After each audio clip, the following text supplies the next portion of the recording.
the reason why we wanted to do this interview is because obviously you've become quite a prolific person across Twitter, across radio, for what you've been doing in regards to BTS and Korean music, also known as K-pop as well. Yeah. But what we wanted to know was, who are you? Okay. Because we don't know a great deal about you. There's bits that you can look up on LinkedIn and things like that, that sees a certain part of your history.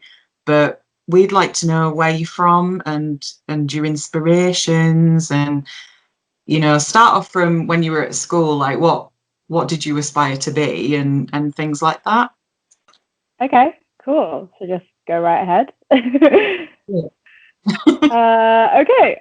I'm 26. Going to be 27 next week. And I'm from Wales originally. I've got an older sister. She's 5 years older than me. She's my best mate. And I moved around loads when I was younger. So I started living abroad when I was about 8, which is why I don't sound Welsh, which is why I've ended up with a strange kind of southern accent.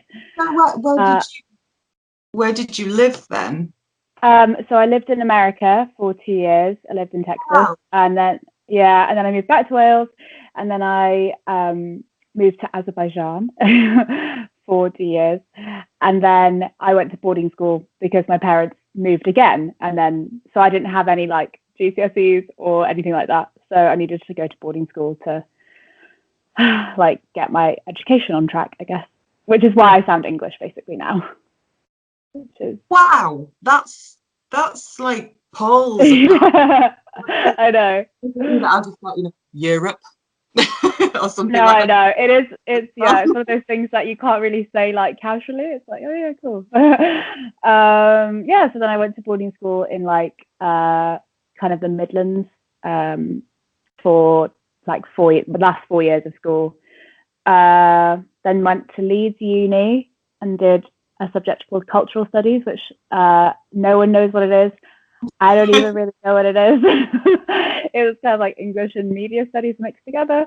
It was super fun, super fascinating, because I love anything to do with culture generally. And then I did a postgrad in broadcast journalism back in Wales.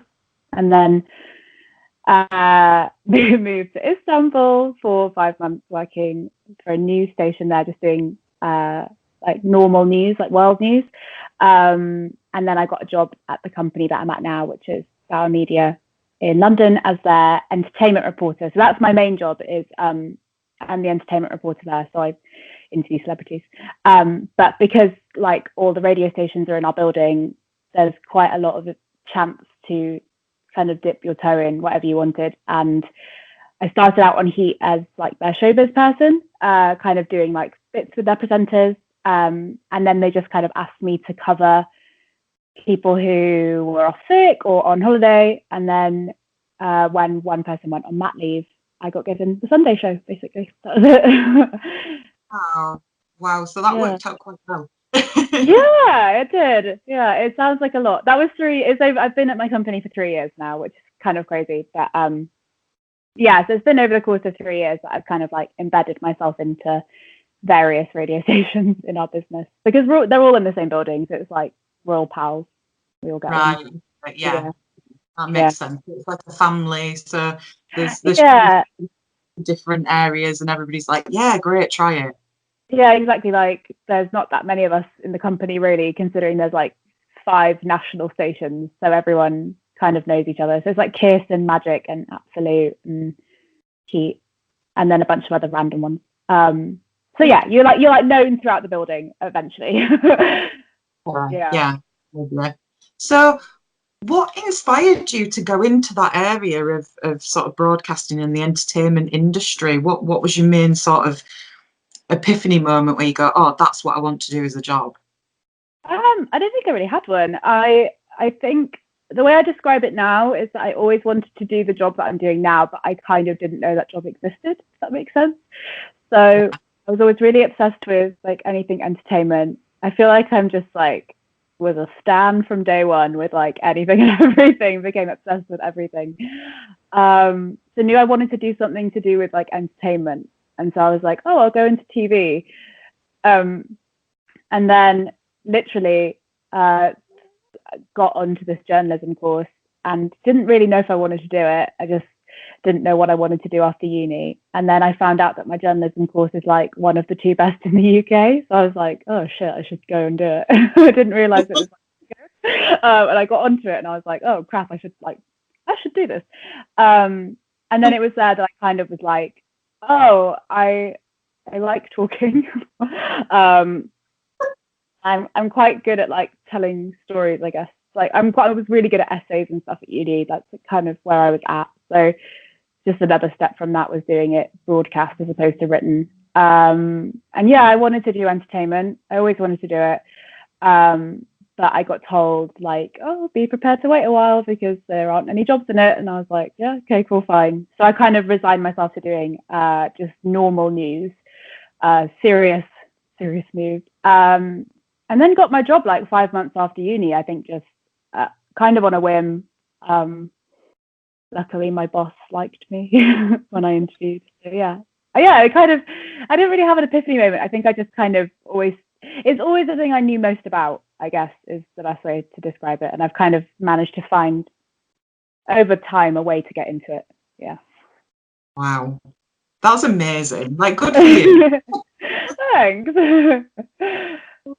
What's your favourite part about interacting with the listeners and from on the show, and also within? I'm guessing you deal with like quite a lot of emails and things like that from people. And I don't get loads. Actually, so the thing that I get most interaction from generally is just my job as an interviewer.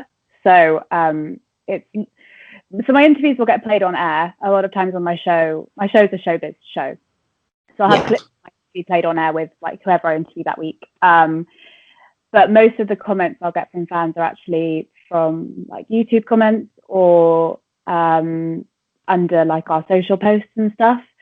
So that's kind of where I get most of it. I don't actually get any emails from listeners. But I think so like, was it like what's the experience I have with fans? I completely lost my train of thought then. Sorry. Don't worry, it's fine. Yeah, I forgot then. What's my experience? The best part. Okay, yeah. So what I always any comments I get, you always get like the twatty ones, whatever. But actually, like the experience I have and the best thing about being able to interact with fans generally is that like I've always been a fan, and I used to really love when I would watch interviews with like my favorite people who seem to like really get them or respect them or ask something a bit different. And so when I get comments saying like, oh, I really like this interviewer or I really like this interview, it's not because I have an ego. I'm like, oh, I'm great. It's just more like, oh, I feel like I've done a good job for the people who actually like this person. And that's kind of what I hope to do in most of my interviews. Obviously, like you can't be a fan of everyone. You can't know everything about everyone. But especially when I interview people that I am really big fans of, hearing from other fans like, oh, you did a good job. I'm like, oh, cool. I provided something new, I guess, is like the best way to describe it. Yeah. I would completely agree with that. I think you've provided something fresh and something quite genuine as well. Oh, thanks. That's the hope. It's nice to hear in the UK, as I'm sure it is worldwide, because worldwide there's better coverage of things. In the UK, it's still quite a small niche market as such. So I talk about this with my sister a lot. I think K-pop generally has got bigger in the US because they have more Asian American people than we have.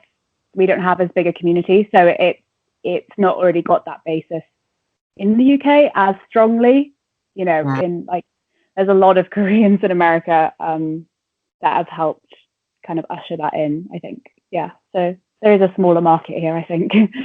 Definitely. So going on from that, has being a presenter and doing the things that you do actually opened your ears to a lot newer sounds and genres that you wouldn't have even thought about listening to?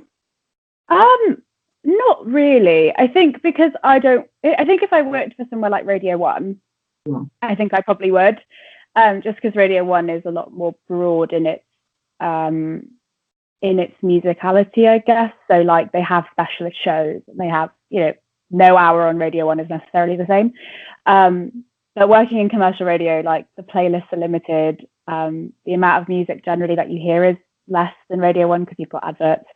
I suppose it hasn't necessarily like opened my ears to new things, but I am quite single-minded. And so if I like something, I will tend to listen to it exclusively for like months.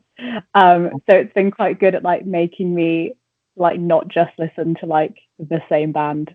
I remember like when I discovered the 1975, I like listened to their album only for 6 months, nothing else.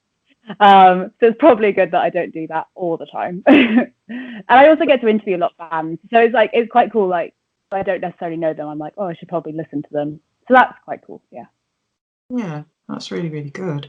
So how important do you think the broadening of music and incorporating music from different genres and languages is to keep radio relevant?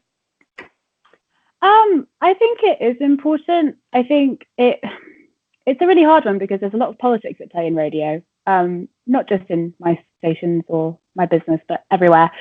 I think we are competing with streaming and we're competing with YouTube and we're competing with all that kind of stuff.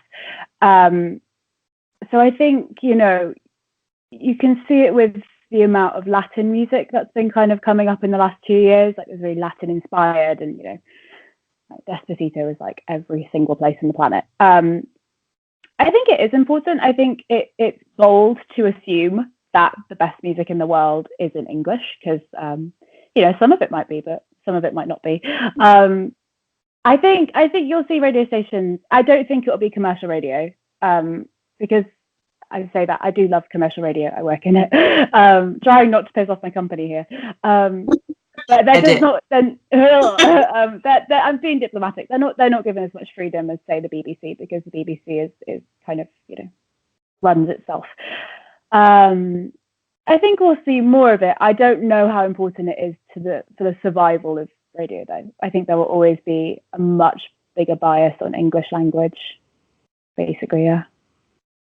Right. Okay. So that was some questions from myself and a few of the team. Now these questions are all from the team because they were so excited that they were like, "What, you've got Lucy?" I was like, "Yes."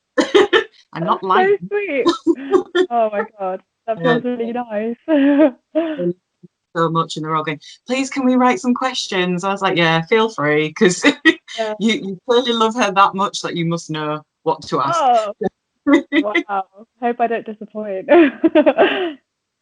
So the first one we got was if you owned your own radio station, which would be amazing. What music would you play and why would you play it? Okay, so I've thought about this because I do have an extremely broad spectrum of what music I like, but what I really do love is really good pop music. So I think that pop music gets dismissed a lot as like frivolous and like silly and not very artistic. But there are some really great pop stars in there. I think BTS has like some of the best. Like obviously their genre is quite broad because they have the rap line or whatever, but their pop music, as I say like DNA is like probably one of the best pop songs ever made. But yeah, I'd have things like Carly Rae Jepsen in there. I think Justin Bieber's Sorry is again one of the best pop songs ever made. And I think just I'm not going to get deep here, but the reason that people dismiss pop music a lot is because it's essentially made for women, and it's tended to be dismissed in that way as like not really music. So yeah, I would try and do like really good pop music that has actually a lot of artistry in it, because to make a really good pop song is incredibly hard, which is why there's so much shit pop music out there. Like I will say that there's crap pop music out there, but when you get a good one, you're like, wow, this is really hard to make, and it's really good that they've made it. So yeah, I would focus on like proper pop music. If that makes sense. Like that proper pop music. Proper pop, yeah. sometimes feel that in today's music standards and with regards to lyrics and things, I think Yeah. sometimes it could be a little bit better. Yeah, I think so as well. I think it's like there's a lot of music that I'm like, well, this music is rubbish, but also the lyrics are rubbish. So what am I here for? I will take like great lyrics and like kind of rubbish music, or I'll take really great music and kind of like whatever lyrics. But yeah, there's a lot of music that I hear on a daily basis that I don't think is great. I'm not going to name any names or stations. Yeah, I when I listen, because I listen to the radio the majority of the time because of what I do. So I do hear some songs where I just think, what? Like what happened in that 3 minutes? I don't know. And then Yeah. the lyrics might not be great, but the melody makes me feel something. Yeah. And I sort of gravitate towards it. And then if you've got the melody and the lyrics, Yeah. that's it. Win-win. Play it Win-win. all together. So yeah, Exactly. I'm with you 100%. Listen to that station for sure. Oh, great. Cool. I'll put it to my bosses. That's it. Tell them. Tell them. Yeah. Don't take them for an answer. Um, so how do you see the distribution of radio audiences between local stations and national stations Yeah. develop over the next coming years? Okay. So I think, like in all areas of media, local is getting swallowed up by national, or it's at least getting swallowed up from a national hub, if that makes sense. So there are quite a lot of local radio stations still, and some of them are so great. And I've started out in local radio, so I have a lot of love for it. But yeah, over time you'll see more stations getting swallowed up and given one brand. They might have individual. There are some rules with local radio that they have to have a certain amount of local news, so that will always keep it local. But it's getting to the point where things are getting swallowed up and having shared playlists. So there's not as much individuality on their playlists, and also like syndicated shows. So a show that might go out at the same time on all of them, at like 10 till 1 or whatever. I think there's like pros and cons to both. So the pros is that like it keeps local radio alive and lets talent thrive and talent emerge, because that's where all the best people start. But also it's going to mean that like there's not as much individuality overall in terms of at least the music that gets played, for sure. Right. Okay. That's really interesting. Yeah. Right, okay. So going back to your specific job, what is you've probably been asked this so many times, so I apologize for No. not being completely original. What's the best part of your job? Okay, so I guess I essentially have two jobs. So I have the reporter job and then also the presenter job. I guess the presenter one's more relevant. I don't know. I just really enjoy talking on the radio. That sounds like such a basic thing to say, but like that's so shit. Basically, it's just really fun to have your voice have a place, I guess is the best way. And also to be like in people's homes is a really amazing feeling. And, to have people like to listen to you just from a basic point of view of not like, oh, I'm so great, I want everyone to hear me. I think it's all about connection, because the best radio presenters are always people that you connect with. And I'm not saying that I'm on the same level as like Greg James or that kind of thing, but that's a really cool thing. And I also think generally radio is such a cool medium. My course, my postgrad was split into TV and radio, and you did both.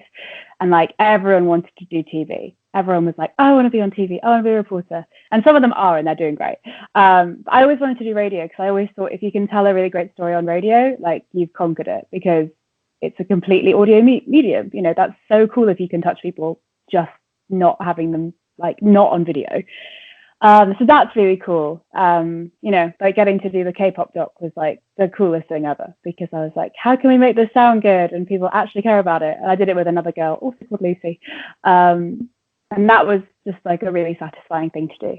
And then on the reporter side, just the coolest thing is like meeting people that I'm a fan of. It's just like never ever gets old. Like sitting in a room with people that I like often have been completely obsessed with, and just have to sit there and be like, hi, and like they'll say my name, and that sounds like a stupid thing to be excited about, but that is quite exciting. Yeah. So, this is quite an interesting one, what somebody put to me. Would you change anything about your life, really? I think what they meant. If you went back in time and started again, would you go down this route again, or would you do something a little bit different? I've thought about this so much. I had like a really quite rubbish time at school when I started boarding school. Yeah, I hated every single second of it. Until I went to sixth form, and I've got really good friends from that. But yeah, it was like really, really, really hard, and it was like really shit. And so sometimes wonder like, oh, if I had not gone to boarding school, would I have had like an easier time as a teenager? If I had stayed with my parents, because I mean, I sometimes forget how weird it is to just move away from your parents at 14. But then on the other hand, I wonder whether, I would be as self-sufficient as I am now. I'm quite good on my own, and I'm hopefully funny. I don't know. I wonder whether I'd be as like self-deprecating, or I think able to have a bit of perspective. I think so. It's a weird one, because I think those are all really valuable things when you do a job in media, is to be I don't have a super thick skin, but I have a thick skin in some areas, which I think is really helpful. So I think I would always go down this path. This is like, I wanted to do entertainment and radio. I mean, I think I always wanted to do radio without realizing it, from even before I went to boarding school, when I was moving around and stuff. So I think I would still do it. And I like to hopefully think that a lot of the stuff that was rubbish when I was 15 has made me better at 26. So yeah, I probably wouldn't change anything, but it's a really weird thing to because part of me would want to change it, because I would like teenage me to have a better time, but 26-year-old me is fine now. That's cool. It's really good that you can sort of reflect on things that have happened in the past that have not been so good, but yet say, you know what, if that didn't happen, I wouldn't be who I am now. It's a really interesting one, because you'll never know. So but I do think about it quite a lot. Yeah. Yeah, I think it's good to have that sort of faith in yourself that you've become a better person because of those sort of mistakes or issues that has been had in the past. I think it's a really cool thing, to sort of still be really, really positive about yourself and say, no, actually, this made me who I am, and I'm really proud of who I am. Yeah, I think that's the best way to be. Yeah, for sure. So, yes, this one, everybody wants to know this. So, in regards to actually getting BTS on Heat Radio, getting the supplement that you got for them, which was just amazing. So, thank you so much for that. What was the turning point, and when did the sort of whoever was the person was in charge on that day, or who has that job, who has the decision, when did they go, what, go for it?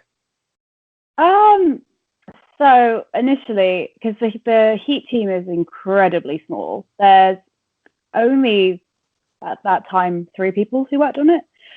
3, 4, 2.5 essentially, because they had time between another station as well. So it's small, and I knew everyone on it, and they knew me. They all follow me online, so obviously they knew about my love of BTS before I even had to say it, because they were like, "Okay, we're going to mute you on Twitter." So I always said, because Heat's whole mantra was that we love pop, and I said, well, why don't we play really good pop music? I was like, we should play BTS. They're really fun. Like, you love One Direction, you love Westlife. I'm not saying that they're the same, but it's it's a boy band, and they make fun music. Especially certain songs, I think, really fit into their rotation. And they just released Waste It on Me, and I don't, from a fan point of view, I don't agree. Like you should only listen to their English language songs.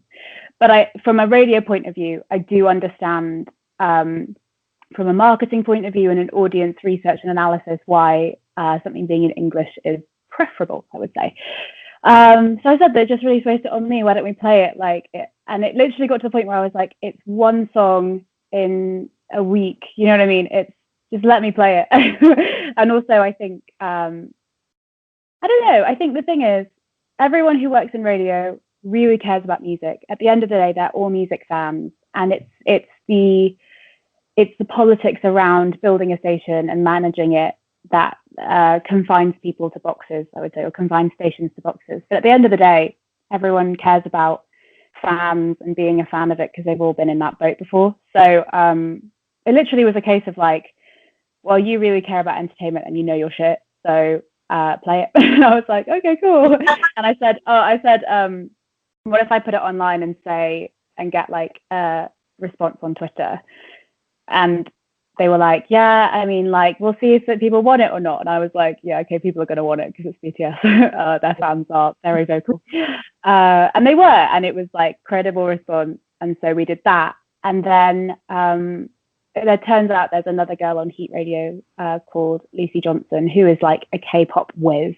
Like every time I send her a song, I think I found it first, and she's like, "Oh yeah, I heard that 3 months ago," and I'm like, "Damn it!" But she like knows her shit. Like she's so good, and I didn't know this before. And then and then when they found out that Lucy loved it and that I also loved it, they literally came to me and said, "Oh, do you want to do a documentary on it?" And I was like, yeah, totally, because it's super interesting. Just like BTS themselves, like being like essentially a social media phenomenon, is incredibly interesting from a media point of view. But also just K-pop in general, you know, in terms of the system that it's just totally different from the like Western music system, music industry. And I was like, people don't know this, and it's really interesting. And that's like a huge part of the reason that I love BTS and K-pop generally, is because it's like so different to what I normally am a fan of. So yeah, they literally just asked, which was cool, because when I said that I was doing a documentary, everyone was like, "Oh, who did you have to bribe?" And I was like, "No, they asked me." They asked me. So it actually really wasn't that hard. I think the thing is that everyone who works on that team just really cares about music and cares about, you know, the things that people are fans of, which is great. It's really nice to hear as well when you said the other lady, Lucy, who you said was the K-pop whiz. It's really nice to hear that there's somebody also in the mix who has been listening to K-pop, sort of maybe. Yes. She's listening to it for years and years and years, like and like everything. Do you know what I mean? Yeah, I mean my journey started in 2002. Wow. So yeah, that's amazing. Yeah, and I've never seen anything like this before. The closest that I think I saw before this was DBSK, who a lot of other people would know as TVXQ, but there was 5 of them before. Now there's only 2 of them. There was a whole 13-year contract issue, but they sort of moved into Japan and then got a bit more of a global following, and at that point everybody thought, oh my god, this is it. And then went a bit, it turned a bit backwards on itself, really. Only when sort of Psy obviously came and was a bit of a for a while, but it never really opened the specific doors what I guess the entertainment industry in Korea wanted the specific door that they wanted open, until BTS came. So it's been quite like a slow mountain climb, really. It's super exciting though. Overnight. So it's quite interesting to see it from that point of view, and it's really nice to know that there's people in the industry who have been there for a long time and understand what it's about, instead of just going, oh yeah, it's just, you know, this really poppy music and it's a fad and it'll end soon. Just pretty boys. It's like, no, that's not just it. And that leads me on to my next question, actually, which I thought was a really, really interesting one. So in your honesty, as honest as you can be, do you think there is space for BTS predominantly, but also K-pop, because we have mad respect as well for K-pop bands, sort of the scope for them to grow and become more mainstream in the UK? And do you think that people sort of see it as a fad still and something that will pass and that could possibly hinder their chances? It's a really tricky one because I think honestly people do think it's a fad at the moment. You know, them going on Graham Norton, you know, that was huge, but people just maybe will know that, and I think there's a faddy element generally, I think, to, again, things that predominantly women and young girls like. I think it's not seen as something that is serious, and that itself makes things hard to break through. Which, and you know, there was like all those jokes on Graham Norton of like how crazy ARMY were at screaming, and I mean, I'll admit from my point of view, I think I suffered like permanent ear damage from seeing them at the O2. Like, ARMY knows how to scream, but that there is that, and I think that's the same for a lot of things. You know, like anything that young girls, especially, obviously their fan base is big, but that is where it's marketed to. It's considered frivolous, and it's considered something that isn't adult, I guess. So in that sense, I think it's like on the back foot. But having said that, I think this leads into the next question, I think, a bit. But you know, over the last 2 years, like in the question after this, the reason I think that it's become so popular is because we've started taking social media more seriously in terms of like what people are saying. You know, like every article is written like, oh, there's a social media buzz about this, and big award shows like the Grammys and like Billboard, you know, Billboard having a social media artist award.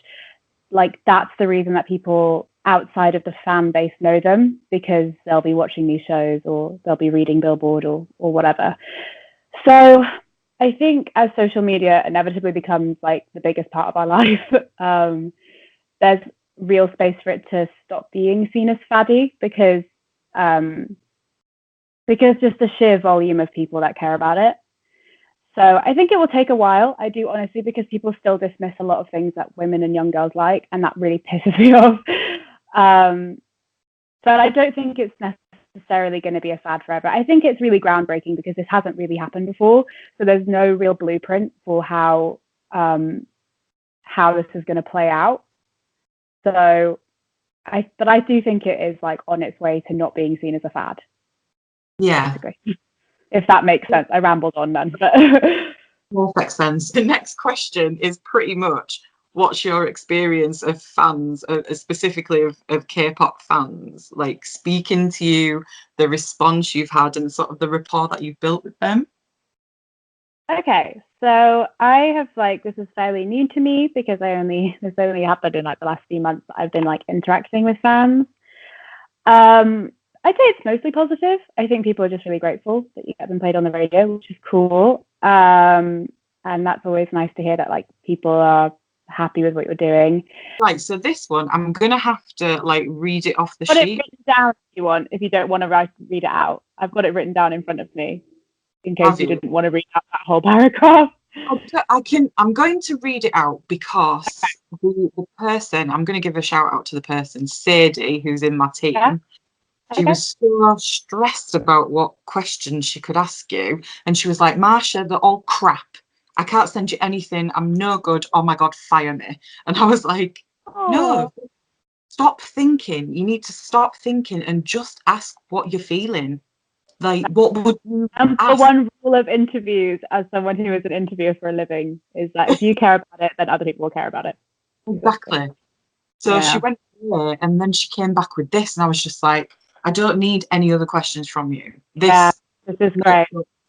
Everything. So she was like, oh my God, I can't believe you're going to read it. So I needed to shout her out because she didn't believe me when I told her. Thank you. Yeah, I love the question. Right, so I'm going to read it out. BTS spread empowering messages to people all over the world. They have helped improve so many people's lives through their music, through charity, and through the things they share with their fans. They spread love and tell people to love themselves whilst admitting they find it hard to do so themselves. They speak openly about things others may avoid and do their best to help ease people's suffering. They speak about mental health, about equality for everyone, tell us to ignore hate and spread love.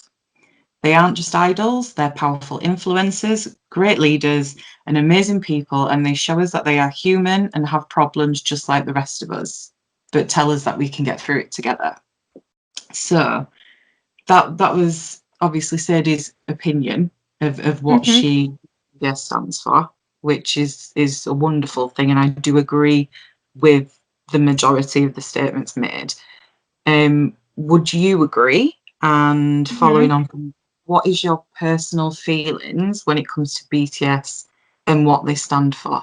And I'm going to have a quick drink because that dried my mouth right up. Okay, so I have thought about this a lot actually since you sent it to me. I would mostly agree with what is said there because I think that people find strength in their idols. I don't mean idols in like the Korean group sense. I mean just idols in terms of who they look up to. And this is like, I'm speaking as someone who's been a fan of everyone and everything throughout my life. You know, I've loved people. I've always loved people I look up to. I look up to people in media a lot. So I think people find strength in their idols. Like I said, they will listen to what they say and reflect it back onto themselves.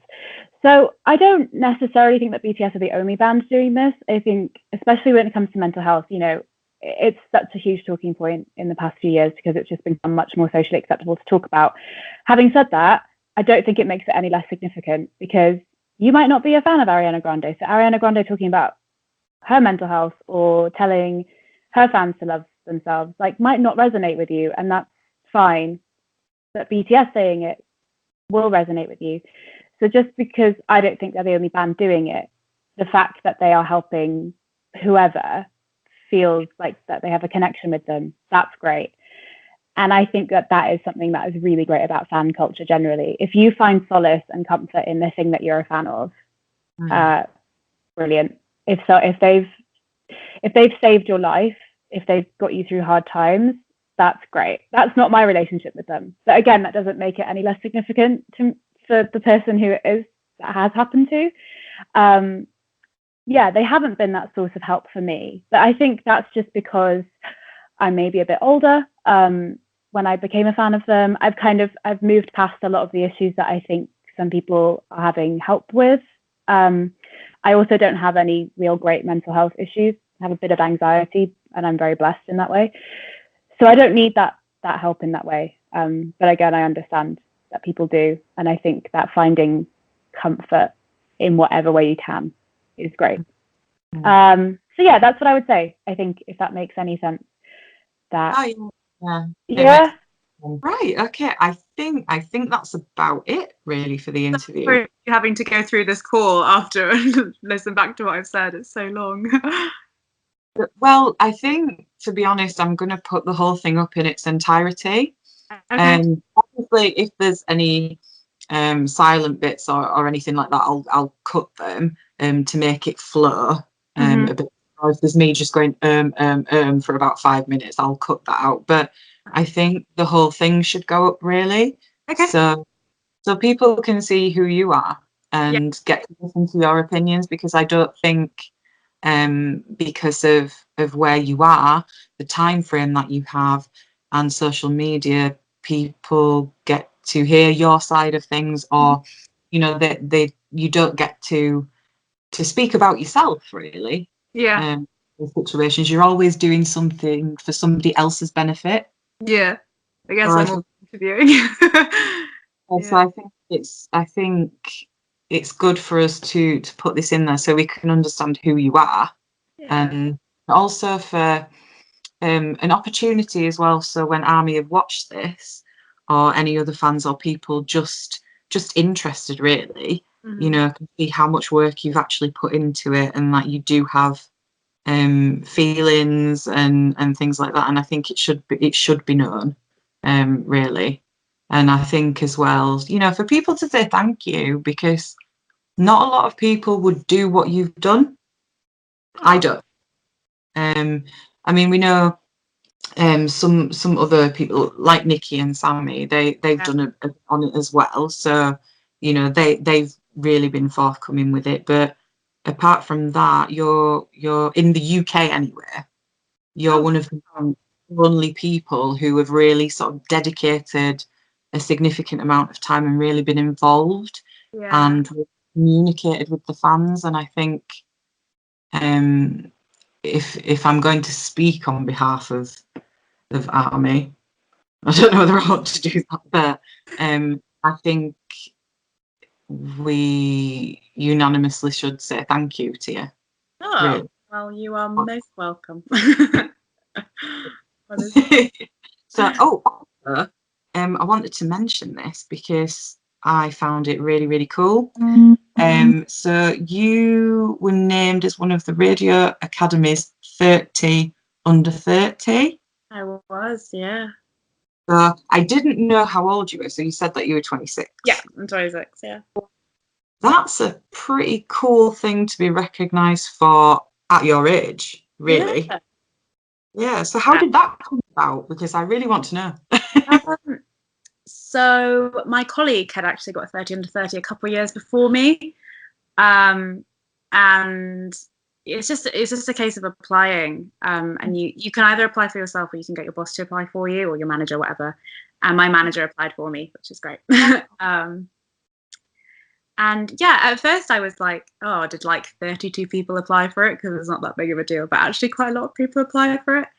So yeah, it's cool. I had a bit of I don't want to say like a leg up, but I don't know if you saw, like last year I handed my university dissertation to Reese Witherspoon and it went viral. And that kind of like put me on the map in terms of like the industry. So that helped. But it was cool. I got to go and like meet all the other 30 under 30. And there's quite a few people from my building also at Bury and other radio stations that got it as well. So yeah, it was really cool actually. Like I never ever expected that. Yeah, it was great. Well done. It's quite an achievement to have. And I think it's a big testament to you as a person and probably what you're going to do in the future as well. Oh, I hope so. Thank you. I think sort of speaking human to human, I think you've got a very good personality and a very good grasp on the world. Like business side and also seeing it from the other side as well of being fans and listeners. I think you've got a really good balance and a good grasp of it also. I'm really quite supportive of you, and I think that you'll do very well. Thank you so much. That genuinely means a lot to me. So emotional and just being like, because crying, we're complimenting each other. It's like virtual hug loading. There's going to be so many gifs I'm going to have to put on after this. Oh, seriously. Just have to like censor myself out from saying stupid stuff the whole time. Oh my God. Right, okie dokie. So I'm going to let you go. Okay. Thank you so much for talking to me. This was really fun. Oh, good. I'm glad you enjoyed it. So yeah, thank you so much for being the first person that we've interviewed in the series. No worries. It'll be coming out when I've done the editing and everything like that and showed it to the team and blah, blah, blah, blah. As someone who edits all day every day, don't worry about the deadline. Like nothing worse than like a hard deadline that you put on yourself. So just whenever. It'll be out sometime next week and it'll be going up on YouTube and in our blog as well. So and on social media. So feel free to do with it what you will. Well, say hi to the rest of the team for me. I hope to interact with them at some point as well. Yeah, that'd be really, really cool. It'd be really nice. Hopefully we can speak to more radio stations and get it to be sort of a regular a more regular thing. I think a lot of people, and again, I have to specify that we are not a fan base, but a lot of groups of promotional people, they don't sort of step out of the comfort zone to do things like this. And I think this is a good way of breaking the ice, getting to know somebody, and also forming relationships as well. Yeah. No, I think that's really, it's important because it's, again, like you said, like everyone behind a keyboard is a human at the end of the day. So it's good to interact as humans and not just behind a keyboard. Yeah. Cool. Right. So this has been amazing. Thank you so much. Thank you as well. We'll be speaking again at some point soon. Yeah, I would love that. Okay. Cool. Right. I'm going to go to bed. Yeah, have a great week. You too.